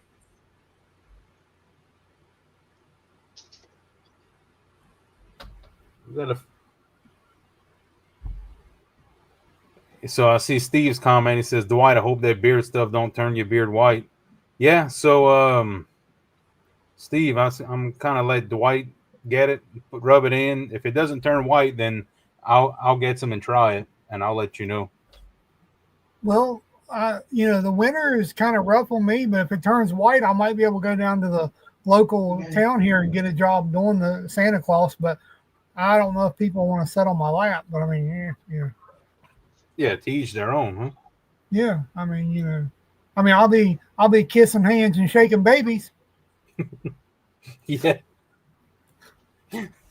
that's a good one. All right, we have 7 entries, so we will do the drawing. Well, Shane, are you still there? Shane, he gone. He gone. I'm here, buddy. All right, he gone. No, all right, so let's watch me win this. Hey, just so everybody see, you see what you're gonna get. Look at there. The yolks and some.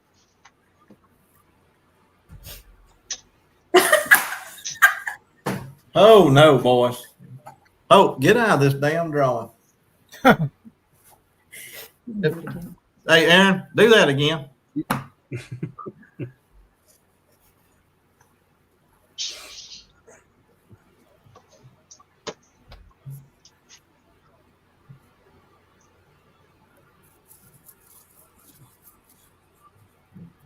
Mike Hunt. Congratulations. There you go.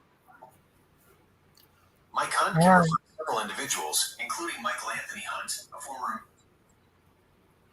So, do ours. Sandy said that she has some feather earrings, like homemade feather earrings, and so do that for us. I mean, most of the women can do that, or the guys. I mean, it's up to you, whatever you want to do. Yeah, I need a pair of them. What kind of feathers are they? She got different kinds: chicken feather, quail feather, peacock feather, guinea feather. Oh yeah. Let's see. You can wear it on your Juneteenth. Yeah. We're gonna do pepper. So that is Pepper. That is the word. The word is. Hey, so at the end of this one, we'll just share our information so the people that win can reach out to us with addresses and we can get it shipped out. Yeah, you could drop your email in the comments. And I mean, if we need to, I mean, we could raffle off, like a signed picture with me, like at the convention. I do what I can.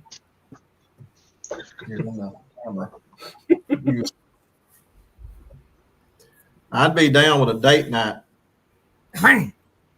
Huh? Oh. Why you want to do that to these people? Hey, that's a big giveaway, boy. Even Hope can't get that.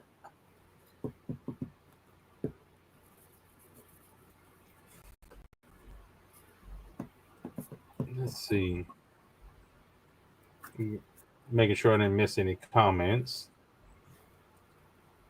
Oh, okay. I did miss a comment right here. Caleb Johnson says, so I started using Seal's Family Farm Beard Balm and immediately went and bought more chickens and started clearing the new fence line without thinking stuff has homesteading magical powers. There is an additive, guys, I put in there just to keep you coming back. It's a little special something I put in there. Hope cuts a part of my beard off, and I grind it up into the balm.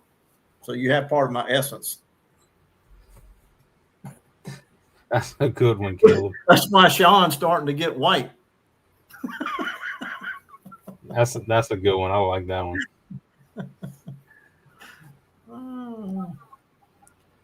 Smells like bull manure to me. I didn't know what that smell was. So we're gonna do the drawing Shit. for. I done like 3 AI classes. So I can tell you what cow shit smells like. Smells like shit. Hey, I don't know why, but I can't comment on here. You know, I'm kind of technically deficient, so I try to join the chat. But Janelle Newton. Congratulations, Janelle. So you can't comment in there, Sean. Let's see. No, I tried to hit Trying join to- the chat, but it wouldn't let me for some reason. Tell Janelle she Let's can reach see. out to me or you. Yeah, let me get this. I have it. If Janelle just want a date with you. In the comments. Hey, did Janelle win the date? No, Janelle won the earrings. I got the date. Let's see. I just want to make sure I got your. I think Kelly might be a little jealous on there. I see it.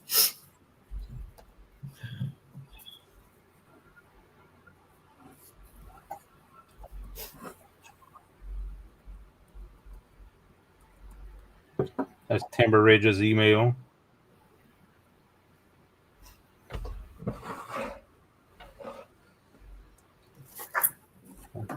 All right. I guess since everybody's giving stuff away, I'll do some hatching eggs. This light is blinding me.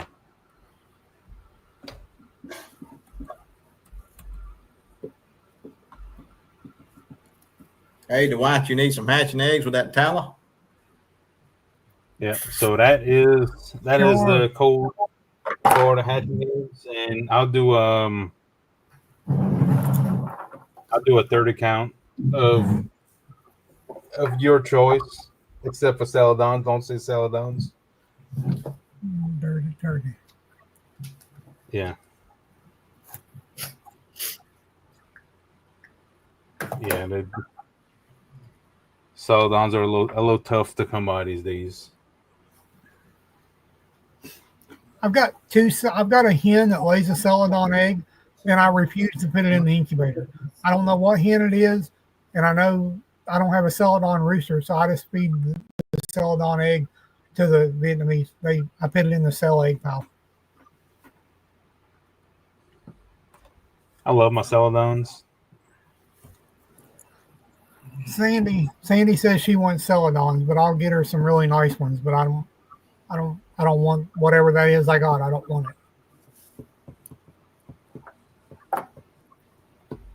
it. I like them. They sell really well.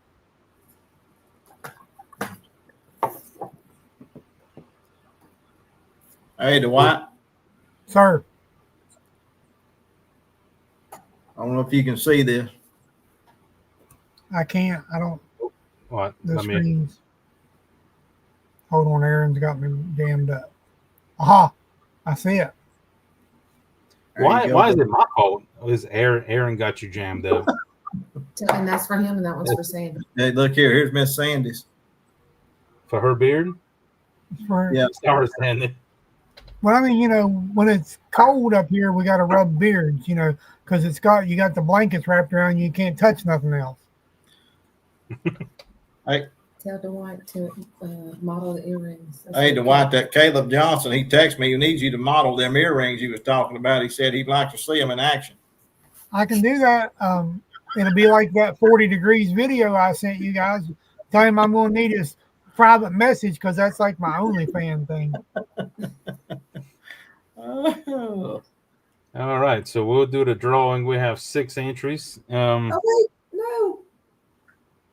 Oh, I heard a wait no, so Yeah, she's over here. We got eggs out the yeah. She's trying to get in a drawing for more.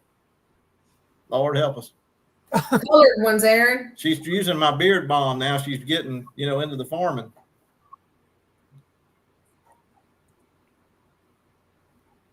I don't know if it took it with 2 hashtags. Hope you Yeah. might have to hit it again. So will that beard balm make me as sexy on a socks on a rooster? You'll look just like me. Yeah. Sandy won't be able to keep her hands off of you. You hear Hope? Man, Hope chases me around trying to rub that in my beard. man. Send me 2 things. I got to take a towel and kind of wipe her back. All right, I'm gonna go ahead and hit draw on this. You guys. Hey, it's going to be just this much fun at that Homesteaders convention, boy. Kelly. Kelly, Kelly look won. at look at there. Yeah. I already have the address, so Now she's the one really wanted the date night. I could see that in her comment there. yeah. Oh yeah. I'm gonna hit draw again. Kelly, you a winner? Yeah. Of course I'm not shipping out today. Yeah, we got to get that in the mail.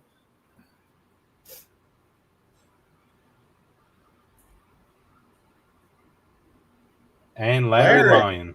Look at there, old Larry. Yeah. Kelly's asking what she won. Date night. 30 count of your choice. You hear that? Hatching eggs.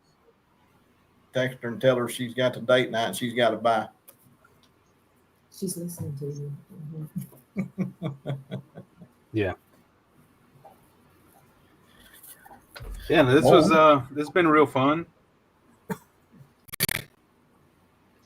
We 2 hours in, we still have 20 people watching. Sure, we have a few lurkers. People like to lurk, hang around the backgrounds. For whatever reason. But I hope everyone gained some from this, and hope everyone enjoyed it. Kelly, we're not gonna go there. YouTube.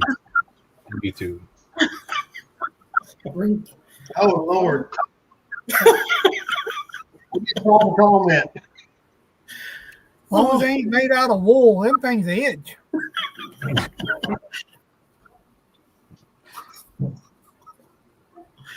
Larry, you won the date night. Yeah, that's an extra added, Mr. Larry. Take you out on the town. Yeah. August 29th. Yep. Night before, date night. Yeah. We'll play that song, The Boys Are Back in Town. We're probably gonna miss opening ceremony. Yeah. Yeah. Well, faster. Yeah, it's I'm excited. I can't wait for the convention to get here. I know Dwight's gonna be a little last minute getting in because he's way up there in the mountains. I'm blaming it on the farm help. Yeah. But I'm looking forward to getting around and having fun. It'll be exciting. And next time we meet up, it'll be at the convention, and we'll continue on with the Bearded Quail Men. I'll be back. I'll have to look at my schedule. I don't know if I have a guest next week or not, but I'll be back next Saturday. So it might just be just old boring me next Saturday. You never know. We'll jump on to keep you company. Yeah, I'm sure you'll jump on. Yeah, hey, we appreciate everybody that could come on tonight and stay with us and ask questions. I enjoyed it and enjoy answering any questions they have. I know we cut up a lot, but we're seriously here to help. Yeah, absolutely. We're always here to help. So Steve is asking in the comments, which live are you going to talk specifically about the convention? Let me look on my calendar, Steve. Calendar's here. That will be on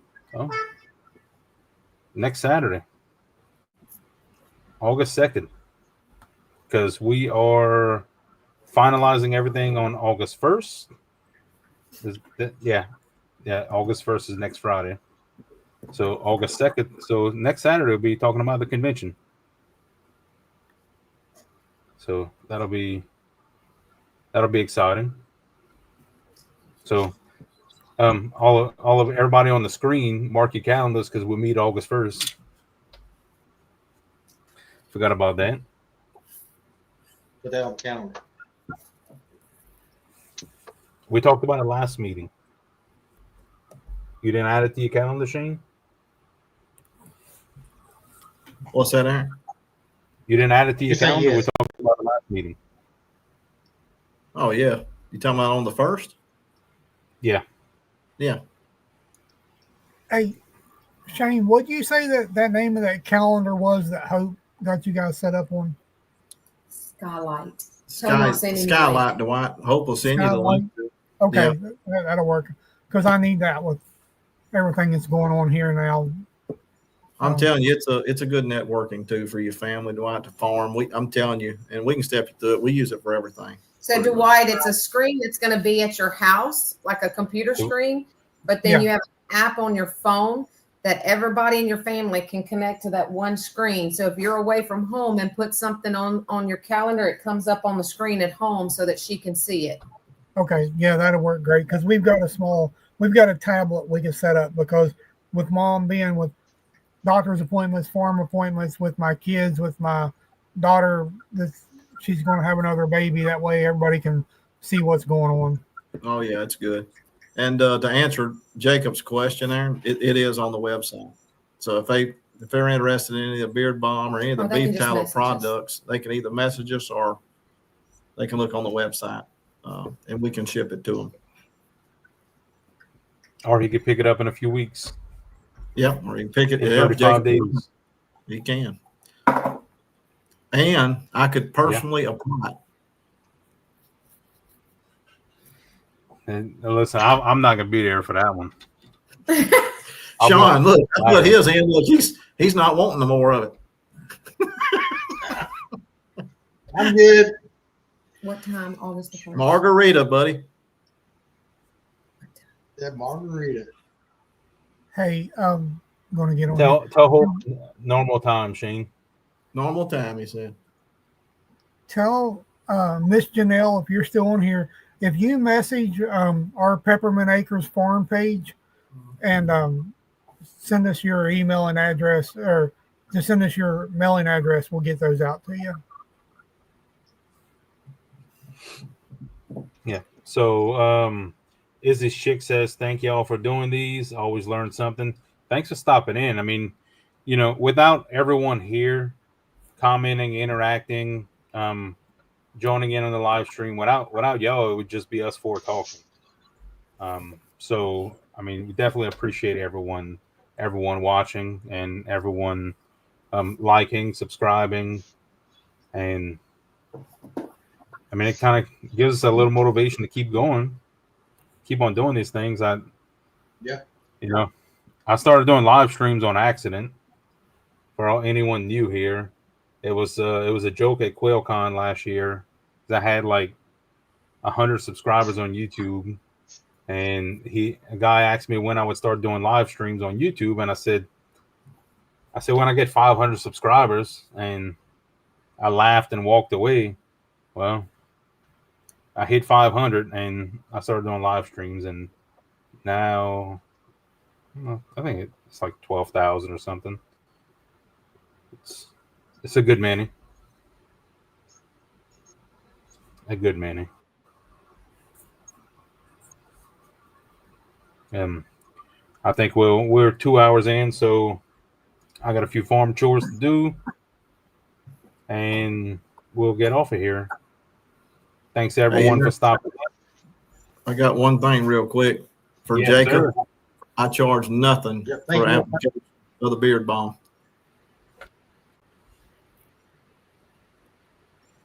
Yeah, you bring the beard. We'll have a booth set up for it. Yeah. You see, this is why we got to limit ourselves to 2 hours with these guys, because so they've been on their best behavior for 2 hours, but they're starting to act up. They bringing it out in us. We're gonna have to. Yeah, that beard bomb's starting to. We need somebody with a beard balm. We need an adult here. Well, thanks to everyone for stopping in, and we'll log off for the night. All right, guys. Appreciate it. Have a good weekend. Gotta end.